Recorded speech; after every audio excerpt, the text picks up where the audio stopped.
नाही, स्वबळावरचा नारा याचा अर्थ महाविकास आघाडीमध्ये अलबेल नाही हे मी पूर्वीपासून सांगत होतो. स्वबळावरचा नारा काय, ह्याला दोन कारण आहेत. काँग्रेसच्या मनामध्ये ज्यावेळी आलं की आपली मुस्लिम बंधू भगिनींची वोट बँक ही उभाटाकडे डायव्हर्ट होते, तरी त्यांच्या पायाखालची वाळू सरकली. आणि ज्यावेळी उभाटाला मुस्लिम बंधू भगिनींची मतं पडतायत हे हिंदुत्ववादी लोकांना कळायला लागलं, त्या उभाटा देखील अडचणीत आली.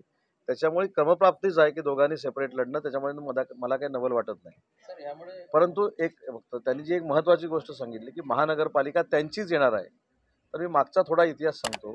केंद्र शासन देखील त्यांचंच येणार होतं, बरोबर ना. महाराष्ट्रामध्ये त्यांचंच सरकार येणार होतं, तसंच त्यांचंच आहे ते. त्याच्यामुळे त्याची चिंता करण्याची आवश्यकता नाही. त्यांनी त्यांचंच सरकार येणार, त्यांचंच महानगरपालिका येणार म्हटलं की त्यांचं काहीच येत नाही. आता शुभसंकेत आहे की त्यांनी सांगितलं आमचंच येणार, त्याच्यामुळे आमचंच येणार म्हणजे आमचं. आता तुमच्याच माध्यमातून मी ऐकलं की स्वबळावर उभाटा लढते, स्वबळावर आता काँग्रेस लढणार आहे, स्वबळावर नाईलाजानं एनसीपीला लढावं लागणार आहे. या सगळ्या गोष्टी जर बघितल्या तर ते आता हतबल झालेले आहेत. ज्यांचा विरोधी पक्ष नेता होण्या एवढा देखील आकडा नाही, ते आता जर सेपरेट लढले तर त्यांची अजून परिस्थिती काय होईल ते आपणच विचार केला तर बरं राहील.